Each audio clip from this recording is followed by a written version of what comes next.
Indian Scott digging through the past. Crazy tales they uncover fast. History's stranger than you think. They'll also talk about wieners in a blink. They'll talk about wieners in a blink. Oddball history. I've been doing a little Sean Connery with a porn addiction. Yeah. All right. My penis is useless. It's useless due to my porn addiction. Boom, boom, boom. How? Welcome to Oddball History. Welcome aboard, That everybody. Is porn addicted Sean Connery leading us in. Yeah, it really makes you think. Yep. But yeah, today we are going to try to cover some history before Scott has a implosion of feelings about the Luka trade. That's right. Right. I'm still mad about it. We're going to try to cover some ground. I'm never not going to be mad about it. Yeah, it was wild. Yeah, it's a great time to delve into history because the present is full of nothing but pure rage at Nico Harrison and the new ownership. But yeah, the past, Charles VI, he was a crazy bitch. Yeah, to go from Charles the Beloved to Charles the Mad in a very short career. Yeah. It's impressive. It is impressive.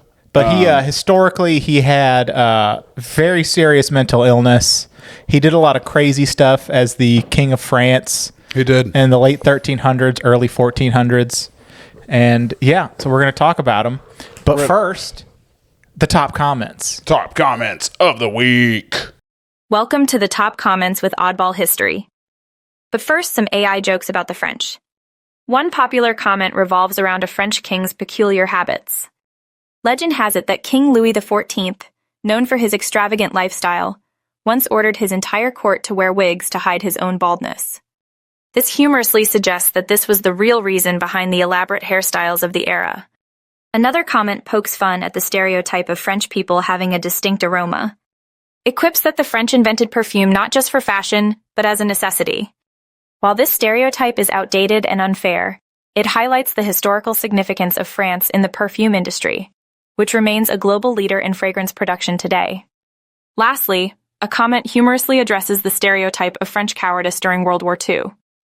The French army's secret weapon was their ability to retreat faster than anyone else. While this stereotype overlooks the bravery of many French soldiers, it reflects the complex narratives that emerge from history's most challenging times. All right, that first comment is about the Coogee Beach, the aquarium incident with the double shark murder. Coogee Beach. Coogee. I think it's Coogee. Yeah, that is I don't know. this I'm man not confident. went Coogee Beach is pronounced more like Coogee.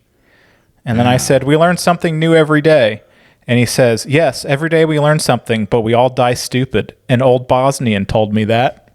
Damn, that's wise. That's the kind of upbeat spirit I expect from Bosnia. Yeah, very true. Yeah. And I believe him. After that Luka trade, that's pretty much my view of the world. I'm not familiar with the Eastern Bloc stuff. Was Bosnia related to Slovenia? I know they're all like different names now. No, but they had or are they like they've had a lot of civil war. They've had I don't know their history. I need to dive like in. that we both backed away from it. I can tell you, I know it was in the news a lot when I was a kid, and that's not, if you're one of those countries over there, I don't think that's good. You didn't want your name being floated a lot. It's probably not going great. Yeah.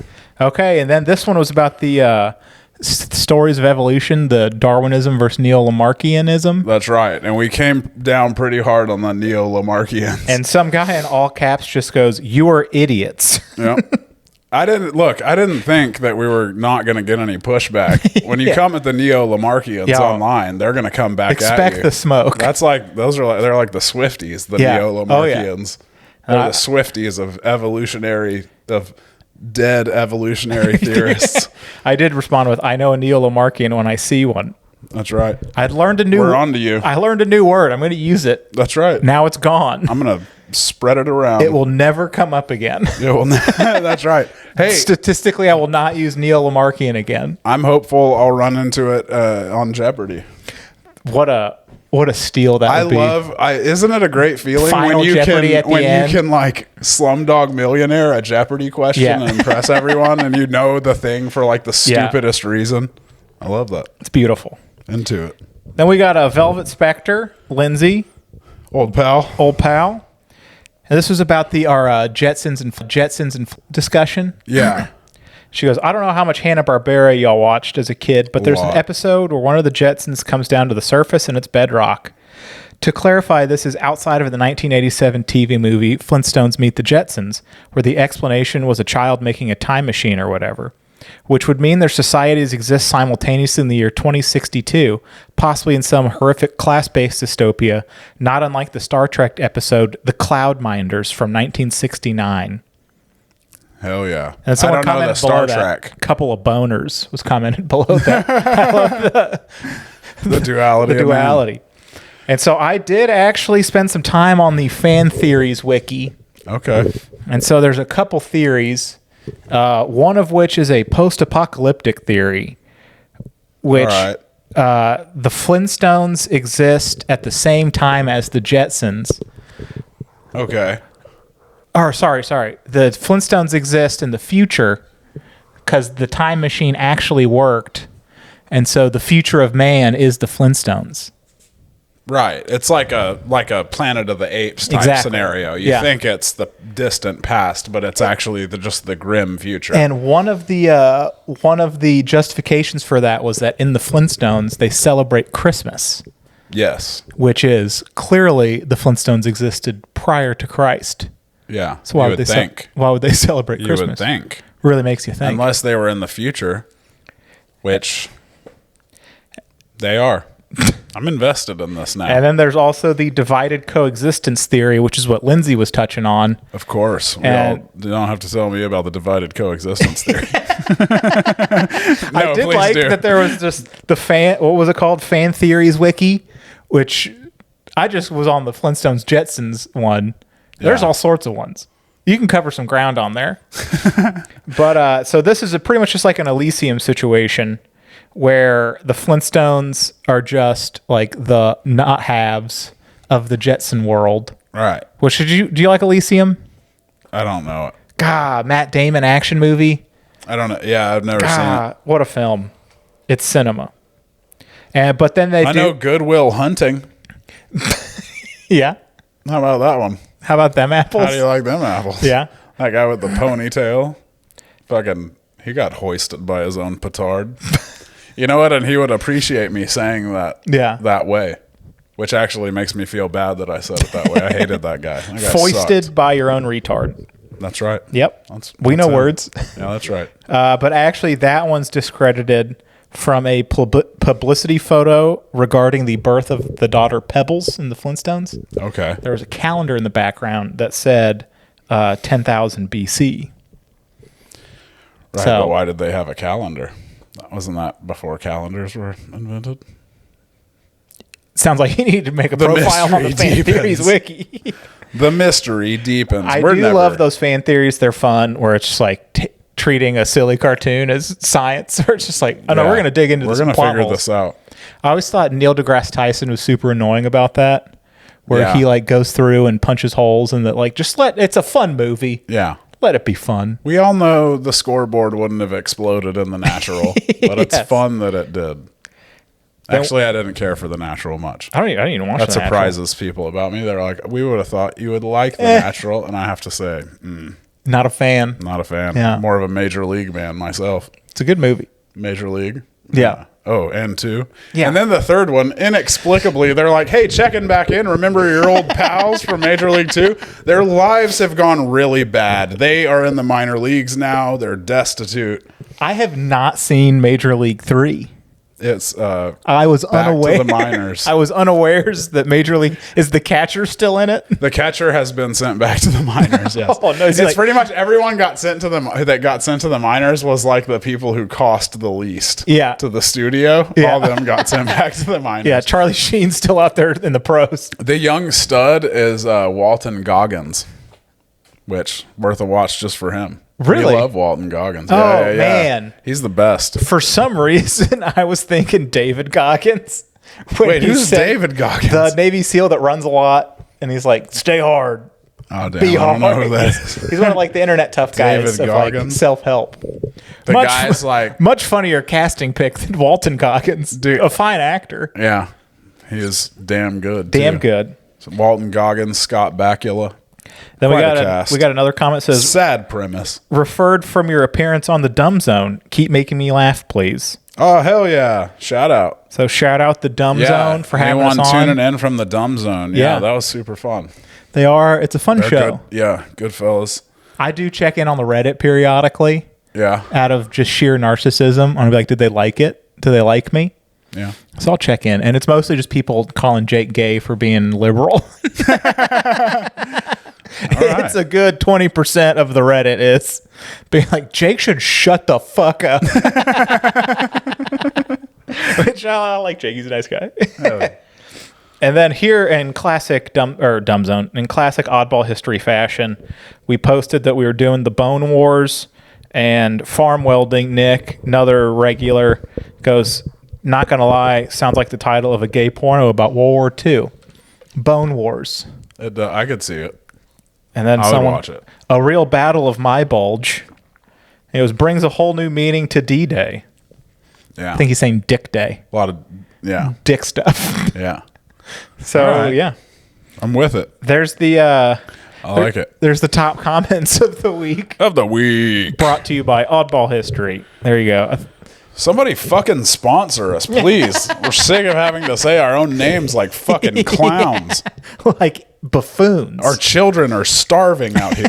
Yeah. Do you see how hungry she is? Look at that. Look at her. She hasn't eaten in days. Not days.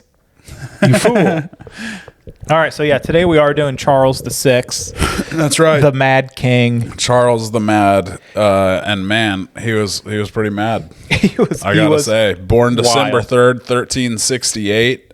He ascends the throne at age 11 when his father Charles V dies, and then, but of course he's too young to rule. He's like 11 years old, so the power goes to his uncles. They play a huge role in his whole story. These four uncles. He spends his time as a young man hanging out, hunting, fucking a lot from the records. Yeah. He's the trust fund kid of the time. Yeah, he's like He's out there goofing. Yeah, he's like coming to America. Yes. Like what was his name before he came to America? Before he came to America. Yeah. When he was just living it up. Yeah, having a ball. So, by all reports, a very handsome young man. That's right. But it's worth noting that Charles V, his dad, just ruled. Yeah, Like, he kicked He was ass. really good. Britain and France were always fighting. He won most of the territory back for France. Widely regarded as a great king. He had this really well trusted council of advisors, the Marmosets, and he would together with them they centralized. They made a strong central government in France and essentially made peace with England. For a bit. Which then once. Because Charles VI was too young, all his uncles, he's like a regent. And so all his uncles are just full-blown dirtbags. Yeah. And before his death, Charles V was like, hey, I'm going to get rid of taxes. Y'all are doing too good. That one's for the boys, you know? Yeah. And so all his uncles go, we're actually going to raise taxes, and then I'm going to waste it all. Yeah. They're always fucking shit up, these uncles. It was the Philip II, the Duke of Burgundy, Louis I, the Duke of Anjou, John, the Duke of Berry, not a very French, just John. It's pretty Yeah. weak. And then Louis II, the Duke of Bourbon. And yeah, they're fucking shit up. They undo a lot of the good that Charles V did in the time before Charles VI takes over, but eventually he does. Actually in 1385, I think he's 16. This is before he ascends. He goes ahead and ascends. He marries Isabeau of Bavaria, who is 14. Yeah. She is Just a hottie. She is hated. People do not like her. She doesn't like France, and the French people do not like her. She never really bothers to learn French well. She's always she loves getting it in. Is a big thing about Isabeau. That's going to come into play a bunch later. But for now, it's just a good thing. It's a strong marriage. Yeah.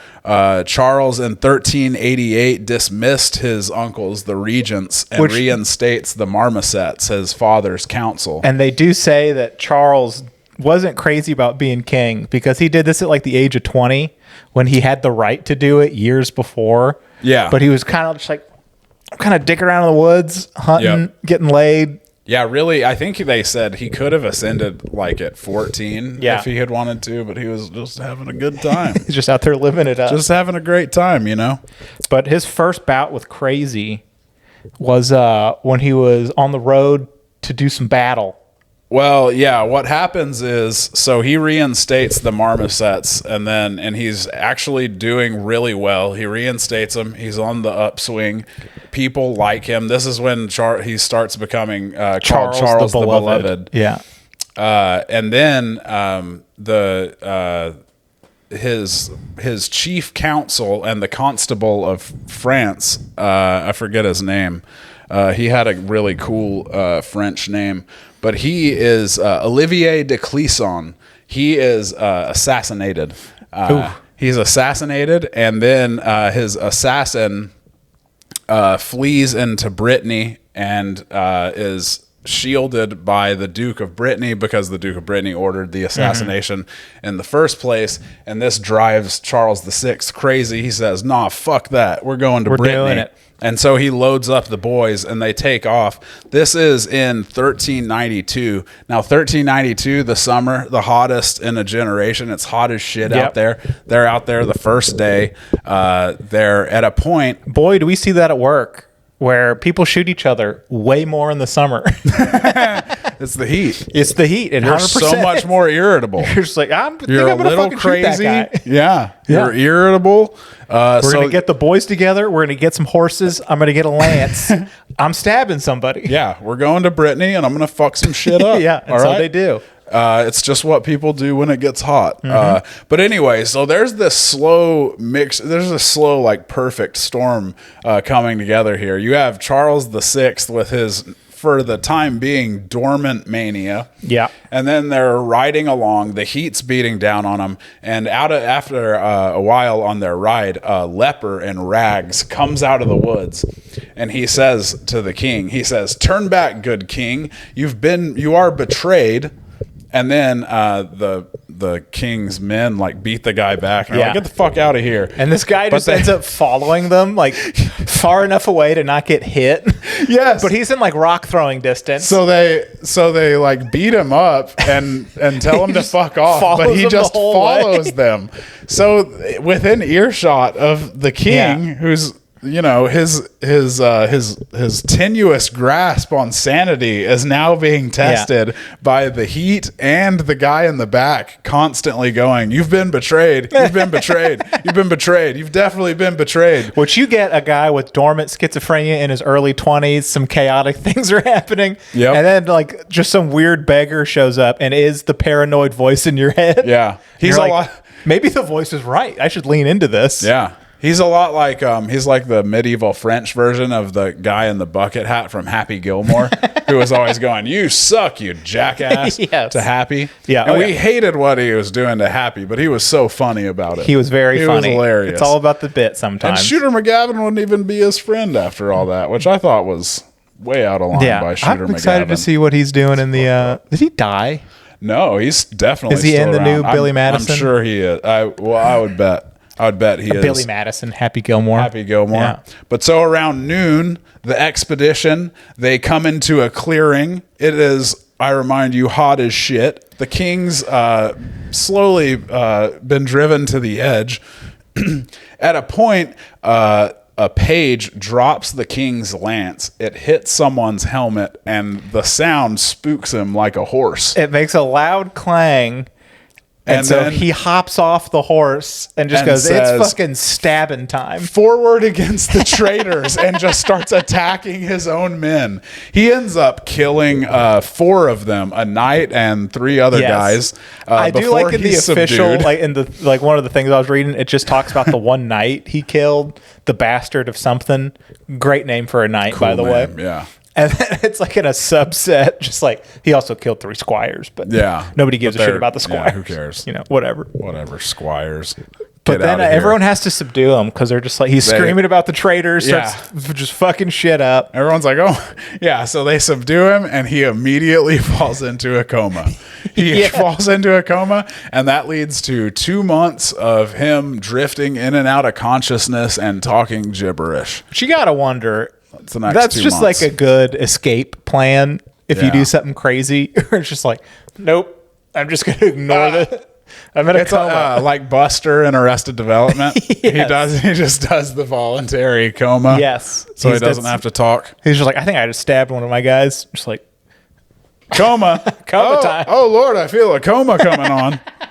That's what I always do when I'm in trouble. Crazy, but I'm coma. Oh, I am feeling real coma-ish. I'm sorry, guys. Coma season. Don't you hate it? It's going around. Yeah. Those comas. But you never know. he had a family history with schizophrenia, which they didn't have the name for it at the time, obviously. Yeah, they blamed like demons. Yeah, it was on his mom's side. Humors were out of balance. Yeah. I have wondered that a lot of what like medical things we know now that have led to hangings and awful church shit. Yeah. Where just like a schizophrenic person is just talking to God, thinks they're God. And if he's the right mix of it, maybe someone's like, this guy's a shaman. He's onto something. Yeah. Or you just think he's a demon and you're like, let's go ahead and cut this guy's head off. Yeah, we got to stone this guy. We got to stone him. We got to stone or this guy like real you fast. see like non-viable, genetically bad kids being born. Yeah. And I've been watching Evil on Netflix, the murder mystery show about the Catholic Church. Oh, damn. And so I'm primed up for Catholic stuff. Of just like Intense. that comes out and you're just like, this is a demon. Yeah. She's laid with a demon. Yep. That's the only way to get out of a marriage back then. Sure. You got to throw the egg over the house. Yep. We remember. Cut the chicken's head off. It's all very straightforward. It's all boilerplate stuff. But so, all right. So the king, he has this breakdown. And then to get him back on his feet, they're kind of shipping him back to Paris stop by stop. He's going to castle to castle while resting up after his breakdown in Le Mans. He's going from castle to castle, and they're throwing like parties for him because at the time they're getting his humors right. So part of that is he should be entertained. Very early 2000s comedy-esque decision is made where they go, the king is sick. How are we going to solve all our country's problems? And they go, we're going to throw the ultimate rager. A series of parties. A series of parties must be thrown. You can see how this is like in the centuries leading up to the French Revolution. You can see like the sentiment start to be like the public being like, these rich motherfuckers, they're going crazy over there. And we're fucking dying. We can't even afford wine for our babies. Because they're French, all our babies. Pigs are eating all our goddamn babies over here. This is the time of pigs eating babies. Good babies, Lord. Pigs to trial. Good connection. Yeah. So they throw this the Ball des Ardents. That's not the name of it's the name ball. after Ball des Ardents. Sorry, Ball des Ardents. I also thought might be fun to read it like Macho Man Randy Savage. Ball des Ardents. Now do Stone Cold. Ball des Ardents. Ball des Ardents. The damn Ball des Ardents got burning men dressed like wild men of the wood. That wasn't very good, but I don't want to shout Jimmy's babies in the my baby's not here. Oh, okay. Yeah. I could shout. You could shout. Your wife's in the other. Yeah, all right. okay. I'm just making excuses for a subpar Stone Cold, you know? I think it's that was usually an better excellent than Stone that. Cold. Ball des Ardents. All right, that was pretty good. But so this name, it's called the Ball of Fire. The ball, burning men. It's named this afterward. Yes. As you'll see why shortly. Yes. They want to represent the wild men of the forest. Yeah. And so Charles VI and all of his boys get together and they want to dress like wild men of the forest. So they... Yeah, it's like the ball also was a charivari. It was made, the queen was, it was like a mocking party for the lady in waiting of the queen because she was getting married for a third time. That was another horrible thing I learned about in researching. Back in the day, you would do like a mock party or parade for someone, like mean-spiritedly, and they think this ball might have been one of those. Like they were like mocking this woman because the third marriage is like nothing what a to hilarious celebrate. thing to like have in the history books. Yeah. So but it's still a fun party. Yeah, like so it'd still be a good time. a big part of this It's is like, look the at dance. this slut. Her husbands keep dying. Yeah. What an idiot. What an idiot. Yeah. Her babies keep getting eaten by pigs. Good. She can never get it right. Good petty fun. You know? A good time. But how they make these costumes is they cover themselves in like a waxy resin and kindling And pitch. and scraps then- of burlap and paper, And flax. which essentially their costumes are made out of Duro logs. Yeah. They're just kindling Just suits. nothing but And they're fire starters. And they're sewn into them. They're Yeah. like, you can't, they're not like you could just throw it off, say, should they catch fire. yeah, which boy would have that been a good little feature in retrospect. That you know? would have been a good feature. Yeah. That would have been good to think about. But so they're doing their dance. Yeah. They're doing their wild man dance. Apparently the wild man dance, you would like spit at people and yell and roar at them and stuff. Yeah. And they would try to look It's at the you same- and guess who was in the costumes. That was part of the fun, is you were trying to guess. I've heard the exact same reports from P. Diddy parties. Damn. That's It's all about the mask on. And you spit at everybody, and they'd be like, "Is that 50 Cent?" I think that's 50 Cent. damn. Yeah. Really dark turn. Is it because he's black? No, it's because you raped all those people. Anyway, so the Ball de Ardents, they so allegedly, should I say that? We're on a podcast. allegedly, yeah. I remember Jesus and Mero always said that, and I feel like I should say that too. But so anyway, the point is, you're trying to guess who these men are. They're Yes. dancing like wild men. So the dance is going on. There's no flame, no open flame allowed in the banquet hall because of the highly flammable Yeah. costumes.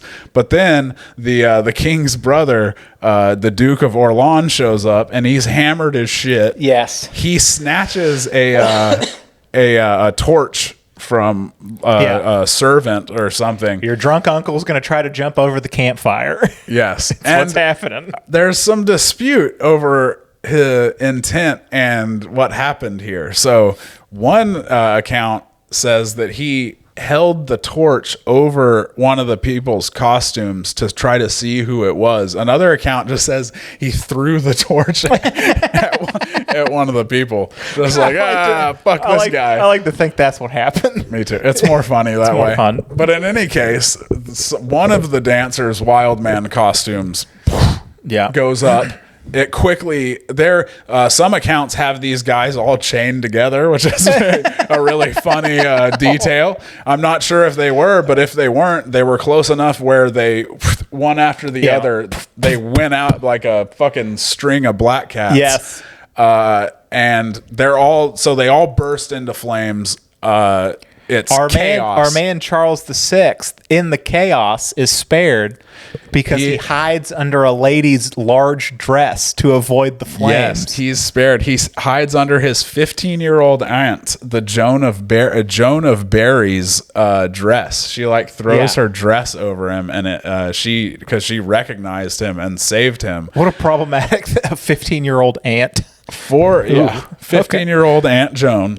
Old Aunt Joan. Throwing her dress over you to save you from your. So then, And another guy survived because he jumped in a dishwasher tub. the Sieur de Nantouillet survived by jumping into an open vat of wine, which is the Frenchest shit I think that's the French. I was thinking that's probably the French equivalent of stop, drop, and roll.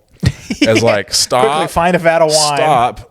Is see if there's an open vat of wine anywhere. If there is, jump in it. If there isn't, have one last cigarette and have quits. a dignified death. Say la vie. C'est la vie. That's their stop, drop, and roll. Yeah. It's a little wordier, it's but a longer PSA. but it's effective. So this guy, he jumps in the wine. Outside of that, all of them are killed. They all very die brutally horrible screaming at agony. a party. agonizing deaths. A lot of the party goers get burned too because they rush toward the men trying to like help them and put them out, and they were burned in the chaos. It's really bad. It's a PR nightmare for the crown. Yeah, not a good day. The queen fainted knowing that she was watching, knowing that the king was one of the people in the costumes. The monk of Saint Denis wrote a very graphic account. Did you see this? Of the Bal d'Ardents?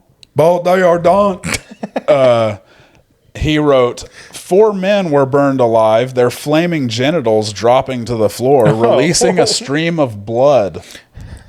What the fuck, monk of Saint Denis? What the? That doesn't even sound like That doesn't even sound like it happened. That doesn't sound like it happened at all. Yeah. It sounds I think like you're just something fell off and you're like, that was his genitals. Why would your genitals fall off of you? Yeah. It's the weirdest. It's the weirdest description I've ever heard. That's when men take religious vows and they don't get a lot of action. Were they just paper mache? They see genitals and everything. It's like those Rorschach tests. You're just like, that's clearly burning balls falling off. This is the bag of sand equivalent of watching the Bal d'Ardents. Yeah. You know? He's Bal like, oh, yeah. I can't do it. I saw Bal d'Ardents. I saw their genitals fall off, hit the floor, blood shot out.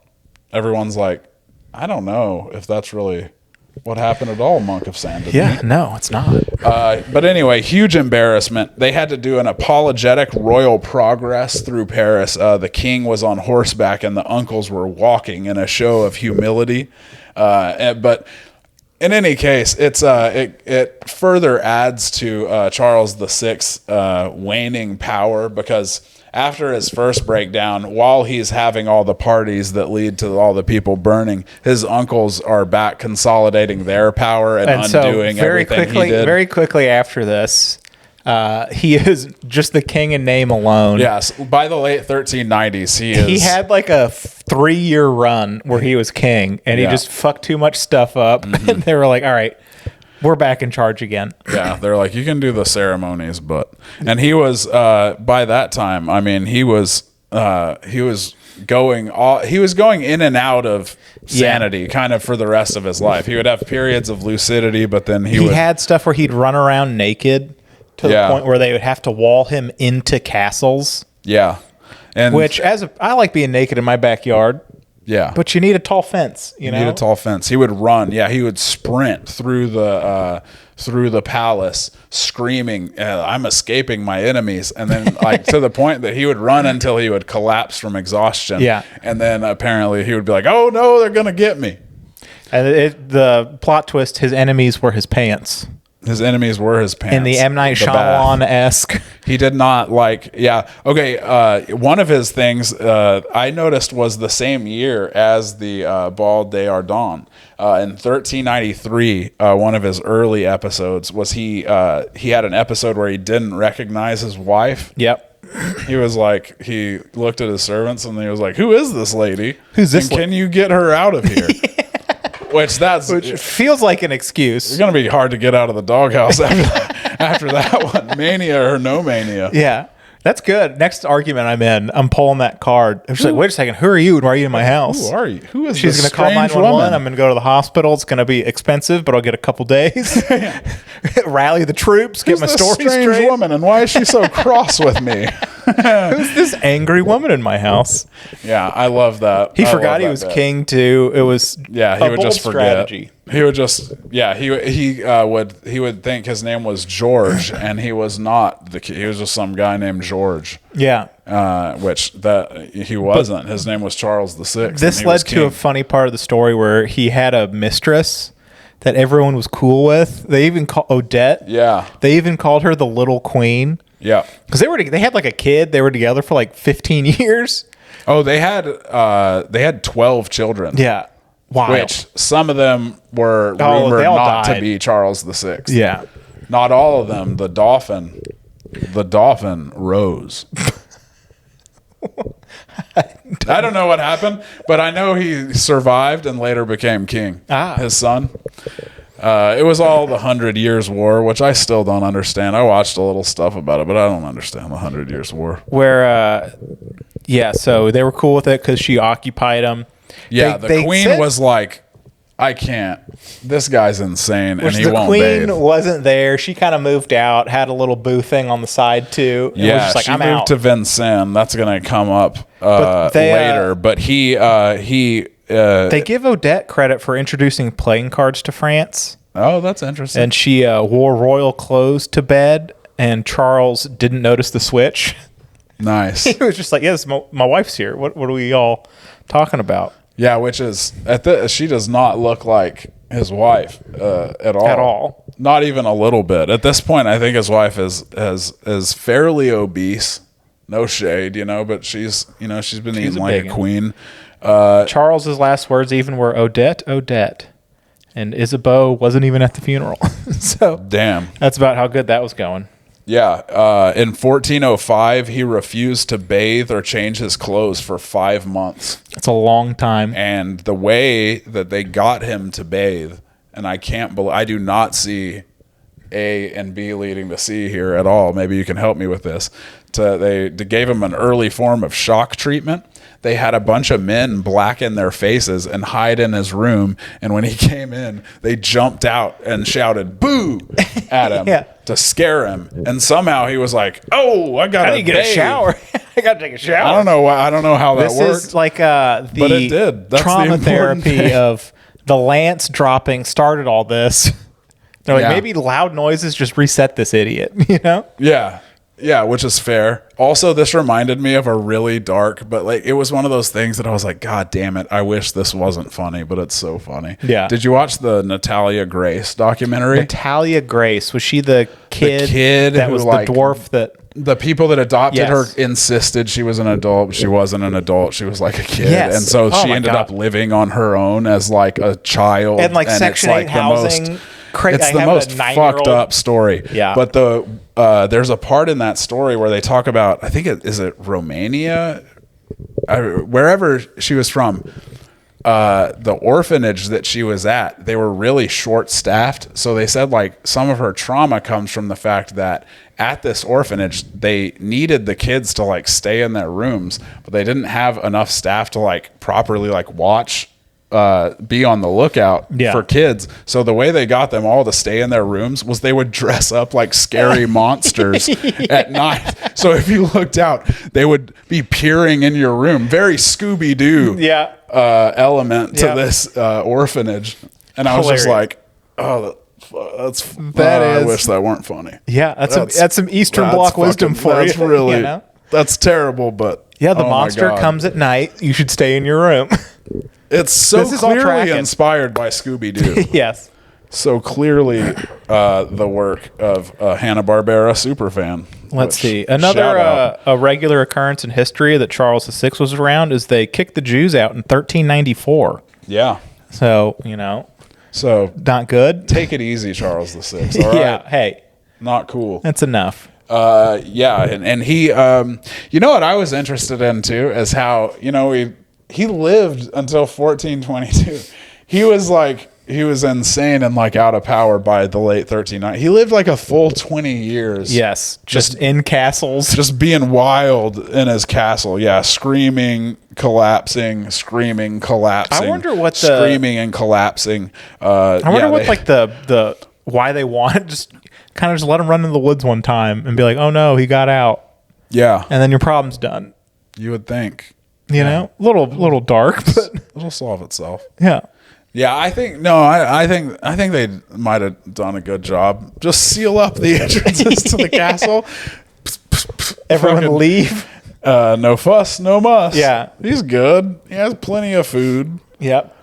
He has lots of room to run, and that's what he needs. He's going to be fine. Isabeau has had a lot of affairs. Isabeau eventually goes and lives at Vincennes with her pets. She's obese. She's developed gout, and she is confined to a wheelchair now. But she is still getting it in. My buddy Juan Carlos Balderas has gout. Oh, damn. Yeah, we got our physicals done. I had a friend who had gout. Yeah, he's in his mid-40s, an unhealthy man, but yeah, he's got gout. So I just wanted to make that announcement on the pod. Hell yeah. Not related Shout to out. Isabeau Yeah. and her philandering. Kind of related. Kind of related. A little Yeah. related. Yeah. I would say so. So this is like, he's mostly just being insane in the castle, but at a point, Isabeau's living in Vincennes with her pets and still getting her fuck on, because Isabeau's gonna get her fuck on. She's not gonna let that gout stop her from getting her fuck on. That's one thing you got to know about Isabeau. Yeah. All right. She's horny as gout's fuck. caused by having too much red meat, but not enough French meat. You know what I'm saying? Talking about it. Talking about fucking, it. Howdy, she's y'all. scoring pole. Howdy, y'all. That's what she was saying to the pole all the time. She didn't. She would have, at least, if she had known that phrase. Oh, of course. But so she has this new lover in Vincennes. His name is Louis de Bois-Bourdon. Very French. Very French. Louis de Bois-Bourdon. Louis de Bois-Bourdon. I just want a clip of every time you say a French name in the Stone Cold. Louis de Bois-Bourdon, you piece of trash. So, weirdly, King Charles VI gets lucid for a minute. His son goes to him. He's like, hey, mom's fucking this dude, Louis de Bois-Bourdon. Louis de Bois-Bourdon. She's fucking him. We got to go kill this guy. Yeah, oh yeah. And Charles VI isn't like with it enough to be like, hell yeah, let's do it. Let's go kill this guy, And son. they do. They have this guy killed. He is tied up in a bag and thrown in the Seine, where he drowns. And I think that's the last coherent kind of thing that Charles VI ever did. We don't know a lot about like the specifics of his mania in his later life, but we know from Pope Pius II that he believed himself to be made of glass for a while. Which he even had iron rods sewn into his clothes to provide safety for him. Yeah. Which this was called, now they have a name for this, and it's called glass delusion. Like, this wasn't an isolated one crazy guy thing. Yeah, this was like it wasn't terribly it was pretty uncommon, but not. And they were like, glass was new and novel at the time and fragile, so that's kind of why it was in the public conscious. But the most modern example was a Greek military leader, Georgios Hatzianatstis. Ooh, kind of said that right. Giorgio Hatzianatstis. But he failed in 1922. He failed an offensive because he refused to get up and like lead because he thought his legs were made of glass. Oh, shit. And so it was like a sudden onset. And they're like, this is actually a thing that happens sometimes. But they still killed him for high treason. Damn. So it didn't work in court, but Did he shatter when they what a great I told you so. Yeah. Everyone's like, oh shit, well, our bad guys. Yeah. Anyone else made out of glass? Yeah. It's like, told you.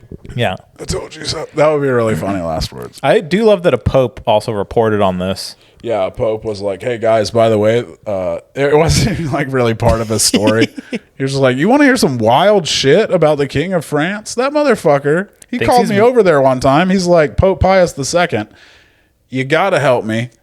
I'm made of glass. I'm like, buddy, you're not made of glass. He's like, I swear to God, I'm made of glass. I say, buddy, you're going crazy. Little did I know he was crazy, but I didn't know that at the time. Yeah, and I'm Pius II. Like, people don't lie to me. You know what I'm saying? And this is still, he's the King of France. You know, I'm not trying to get my wine supply cut here. So I tell him, all right, fine, put some fucking rods in your clothes. I don't know. Yeah, give me a little more blood of the Christ there, King. Nomine patria et filia spiritus sancti. Get the fuck out of here. That was a really good Pope Pius II. That was honestly his vibe. Historically accurate impersonation of Pope Pius II. But yeah, so Charles VI, the Mad King, he was a crazy character. What a character. He was fun. Died October 21st, 1422. The French were crushed at the Battle of Agincourt when he was still king. He wasn't running anything, but those were still his armies. Yeah. So he takes credit for the L there, even though it wasn't. He was off somewhere fucking sewing rods into his clothes, of course, and sprinting down his halls, shrieking about enemies. Man's gotta have hobbies. No idea. Man's gotta have hobbies. They were crushed, and because of that, he did have to sign a really humiliating treaty that completely disinherited his children, including the Dauphin.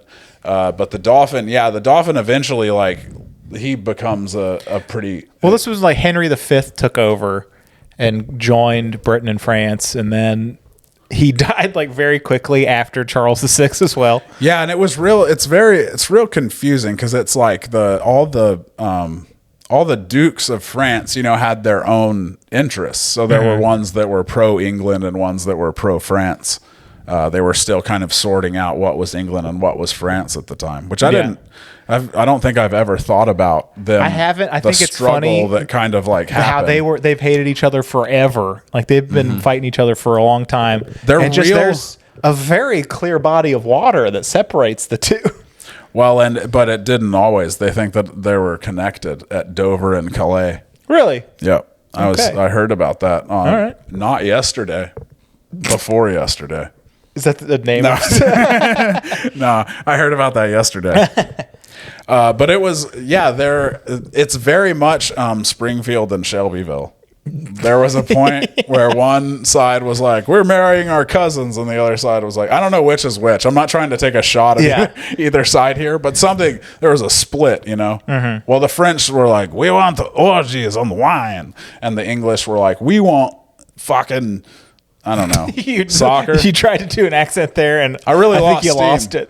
Oh, speaking of English accents, I was watching Traitors, and there's a former member of Parliament on there, John Burkow. He's a very old man, but he's the best guy to have on Traitors because he does his little speeches when he's voting people out. And like the first episode, they voted out this lady from RuPaul's Drag Race, Peppermint. What a mixed bag of people. He goes, we don't have sufficient evidence, but the evidence we do have can't be ignored. For that reason, I have to vote for Peppermint.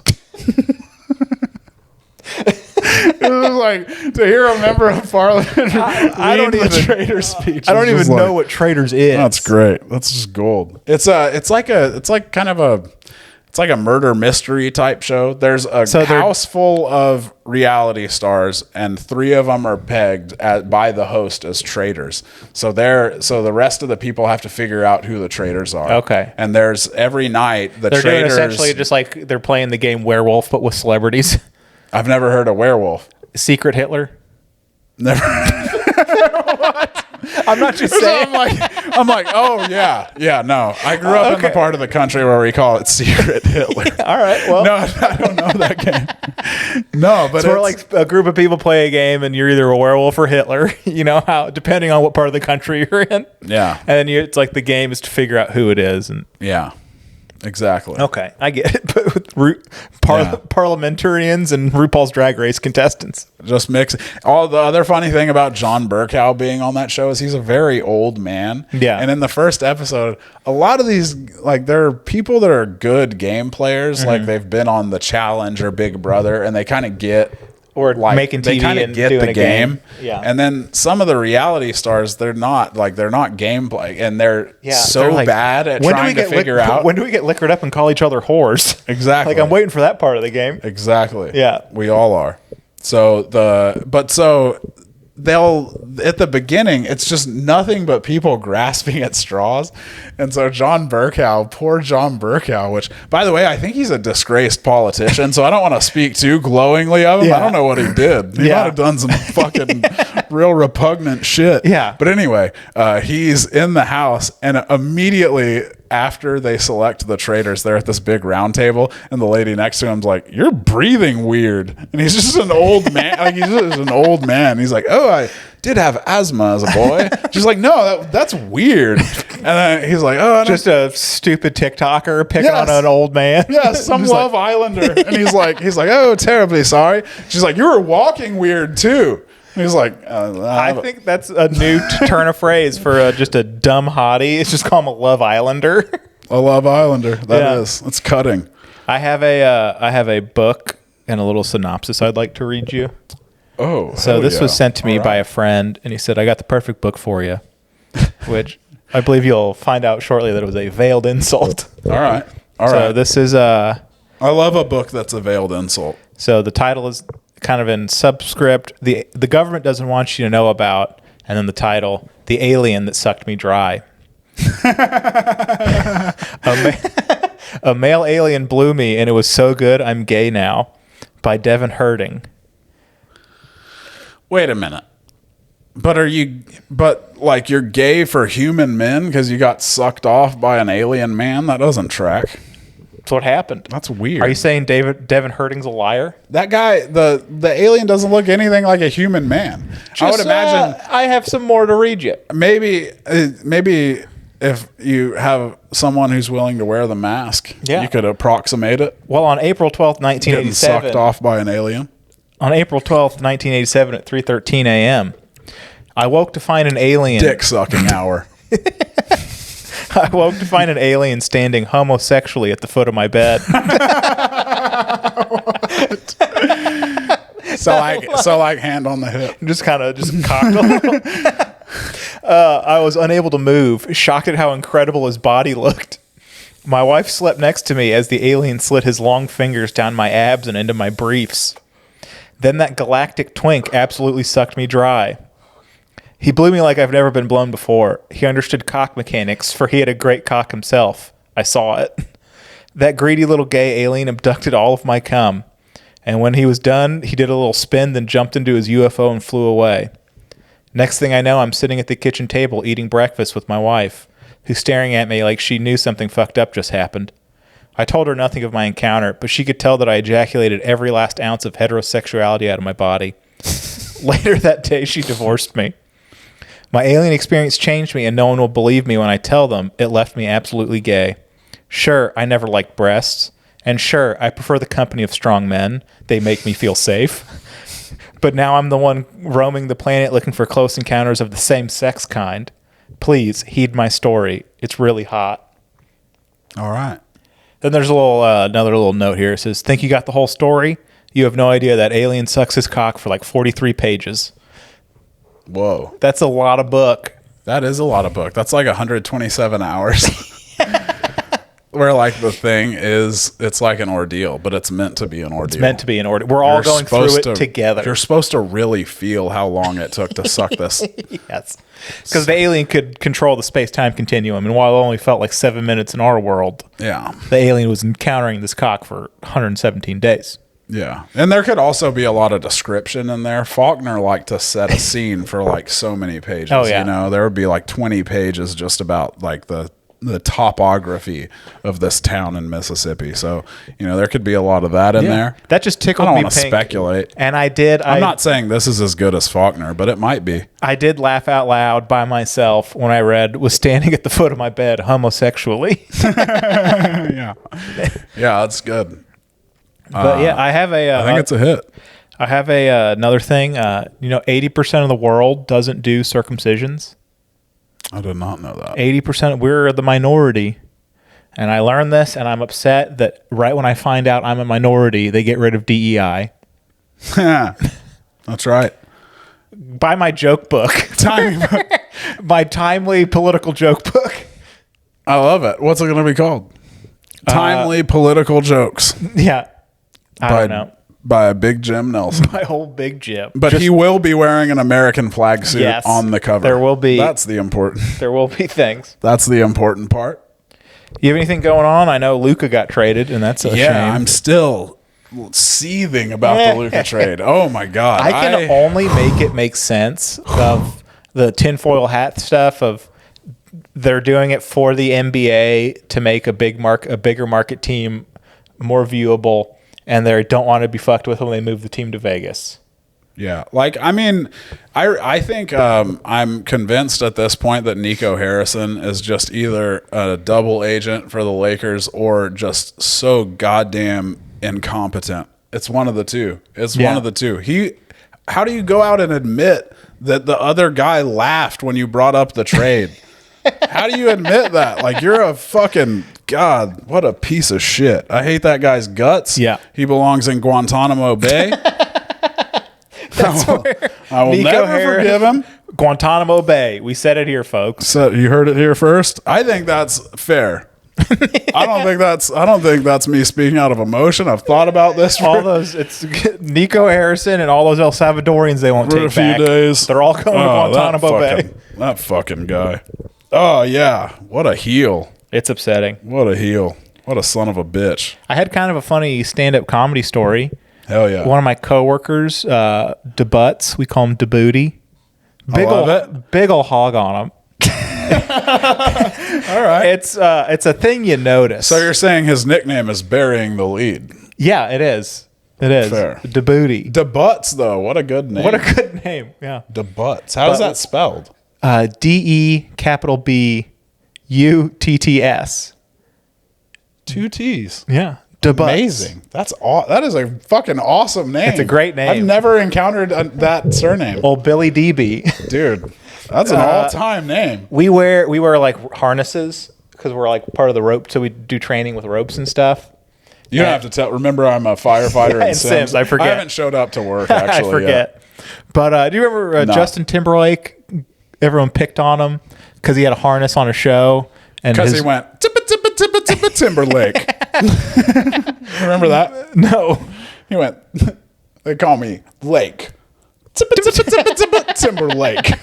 It was the 90s were a different time. It was a very different time. It's hard to watch, though. Watch it. He got hate online because he had a harness on because they were picking him up at some show. Oh, okay. And it just bunches all your junk together. Oh, yeah. And it didn't look like much. Yeah, well, it looks like a bunch of bunched up fabric. Just fabric. So it's just there. There's no junk in there. Right. Yeah. Now, DeButts, when you put ours on him and put some pressure on, you got to give him a minute to unfurl some things. It's wild. It's wild. So you're saying Timberlake's problem was a skill issue. Yes. So, okay, enough about his junk. One of his kids was doing a second grade talent show, and he wanted to do a stand-up comedy skit. And so Hell yeah. they did all this funny stuff where like he wanted to have a bottle of water on his stool so he could like take a sip of it during jokes, which is just like old road dog little kid. Yep. Just slamming a beer after a punchline. Yeah. And then I I love having that water bottle there to play with. It's I'm nice. Right with you. One of his things, he was like, "Where are my second graders at?"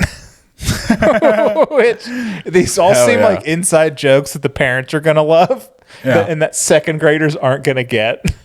But I respected the hustle, so I think it got canceled. Where are Miss Clark's stars at? Fucking hear y'all. Where my gold stars at? Let's do it. Yeah, that sounds fun. There was a girl in my elementary school who would do like a little stand-up routine, and it was like I think she did the same one year after year, but it was like good. It like fucking killed. It was like she did like a thing where she did like a news like a weather forecast, and I remember she had like an umbrella and there were like props. She like squirted water in the air at some point. Yeah, she fucking murdered. that's awesome. My friend is a teacher at like a private Christian school, and she has this character she does called the Science Man. And during COVID, she had to do like little video skits of it. Which it's a good Christian school when the science person, that's clearly a lady, has to put on a wig and call themselves Science Man. That's how you know they're really going by the word. Mm-hmm. But yeah, now she does like live ones that are the whole assembly, and it's kind of cool. Oh yeah, A lot of fun stuff. that's awesome. You got any stuff coming up? You got anything going on? Any more serial drama? Oh no, I've been really good on cereal this week. Crave I've been doing it for you? No, I've been. There was a sale on Lucky Charms. Went back to a classic. Okay. I love Lucky Charms. I'm not a Lucky Charms guy. What the fuck? What the fuck is wrong with you? I'm not a Lucky Charms guy. I didn't really eat Lucky Charms a ton growing up. They were on like my mom would get us like good like sugary cereals, but she had a line. Like she wouldn't do Lucky Charms because of the marshmallows or Cookie Crisp because she was like, "Those just cookies." I'm like, Yeah. Like she had her like lines, but we would get like Cinnamon Toast Crunch, Captain Crunch, the staples, you know. Captain Crunch. Fucked with that. But I love Lucky Charms. I finished a real good book this week called Dispatches by Michael Hare. I'm not sure how you pronounce that, but it's awesome. It's about Vietnam. Fucking crazy. Yeah. I don't know if you ever heard, but Vietnam was crazy. It's this guy. He helped write the scripts for both Apocalypse Now and Full Metal Jacket. Yeah, and you can tell from reading this book. Actually, I figured he was involved in Full Metal Jacket because I came upon the part when the gunner on the helicopters, the part where the guy's like, "How do you shoot women and children?" And he's like, "Oh, that's easy. You aim just a little lead low." them less." Yeah. He said that part like in the book, but it's full of insane shit. Yeah. Like in Quezon, there was a Viet Cong sniper that they could see. They could actually see him, and he would come up and like take shots at anyone who got up and walked around above the sandbags. But they kept hitting him with artillery. They would just destroy this guy where this guy's hole was, and they would watch. They would dump napalm into it, and without fail, the guy would pop back up a couple days later. And they ended up, all the Marines that were watching him, like ended up kind of rooting for him. They like didn't want anything to happen to him after a while because they were like, "This guy's fucking great. This guy's wild. This guy's wild." They poured napalm into his hole for like 3 days. That's hilarious. Wild. You wonder just like a Real system of good. tunnels he was probably running off into or something. Yeah. Well, that I figure that he's just. Yeah. That's the only way you could I do survive love is if you're just That away from the there. Marines are just like, no, No way. come on, man, Yeah. They said. pop up. But isn't that insane too? Like that there's just a sniper that you can like look through a scope and see. Like, Yeah. clearly you can see his face. It's like, come on, Vinho, pop up. Yeah. Oh, also this week, my girlfriend introduced me to Dance Moms compilations on YouTube. Oh, they are crazy. Those dance moms. They're all evil. So I love. all evil. They're all so evil. So I love the character Kathy. She Yeah. is the lead of the Candy Apples dance studio. That's the rival of the main dance studio in the show, and she roasts all the women all the time that she sees. Like all the other women, they bully each other in like really bullying ways where they're kind of doing it for the show of like, I'm like, coming down on. You can tell Kathy believes every word she says. She truly hates these women. Yes. God, that stuff creeps me out Shout so out much. Kathy. Dance moms, pageant moms. Oh, all the honey boo boos and it's like, y'all are it's monsters. a deranged world. Yeah. It is a deranged world. Y'all are creepy There's weirdos. a famous part. I didn't realize Jojo Siwa. That's where Jojo Siwa came from. I did not know that. Boy, the world didn't need there's that one. Have you seen what a fucking my lunatic God. she is? Yeah. I listened to a song or two when she like. There is a great part. They're in well the produced pop comp. songs. Like she's not. Oh, she sings? Yeah. She's Oh, not shit. like I didn't even know particularly she sang. talented, but like she's got industry behind her and things are well made. Yeah. But there's Phil. He's not in the camera, but he's here. We got a big dog in the room, We everybody. love you, Phil. But Great guy. she like I've seen a couple of interviews where she's just like, yeah, I'm like the first bisexual pop singer that's ever been. And you're like, And she's trying to be like the wild think- party girl, and she's like, yeah, it's like drink vodka straight. And we're like, you're trying to be something you're not. yeah. Just sing and dance. It's okay. There's a really funny part in the comp when she's crying. She's like a small child and she's crying. And Abby Lee, the main lady, is like, "Don't cry. There's nothing I hate more than a crying child." And JoJo looks at her and goes, "If you yell at me, I'm going to cry." Like she's really like taking a stand, but about crying. Yeah. She's like, I'm going to cry. I'm going to do it. Yeah. Come at me with that shit. What a lunatic. Yeah, who would have thought she wouldn't be well adjusted? Yeah, I know. That's the other thing. I'm like, okay, yeah. every time I see her doing something cringy, I'm like, also, what would we expect? I mean, good God. What a good circle back moment we had of just let's criticize this young lady and then be like, wait a second. Oh, yeah. This all makes sense and her parents are monsters. Yeah. Okay. Our bad. Yep. But you got any shows coming up? Not that I wrote down beforehand. Hell yeah, my guy. No, that YouTube comment's going to circle back every time. Yeah, it really is. It's evergreen, that one. Yeah. I actually can't wait for thought of a Scott to show. not promo any shows. I actually thought of a show I have, but it's gonna be it's before this comes out. Is it tomorrow? No, it's Saturday. Okay. But it doesn't matter. It's fine. You know? Yeah. Hey, whatever. Look, I don't need to sully this podcast with a bunch of self-promotion, you know? Speaking of that, I think self-promotion is unseemly, and you can buy my new shirts that say self-promotion is unseemly online, starting as soon as I make them. we really raced to that punchline.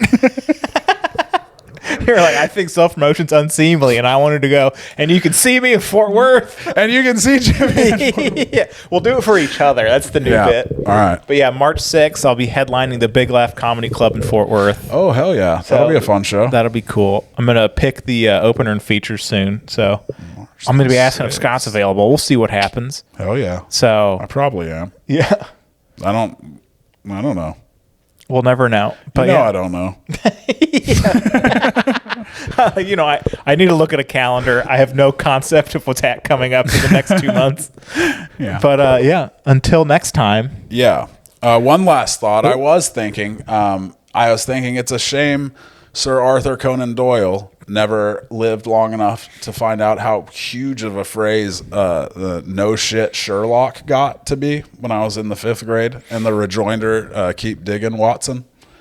If he would have known that, I bet he could have had the peace that he would never had in life. I think he would have fought a little. I don't know. I don't know anything about it. He would have fought a little harder at the end. Yeah. If he knew the impact he was going to have. He would have known it was all worth it. Until next time. It's beautiful. Jimmy and Scott digging through the past. Crazy tales they uncover fast. History stranger than you think. They'll also talk about wieners in a blink. They'll talk about wieners in a blink. Oddball history.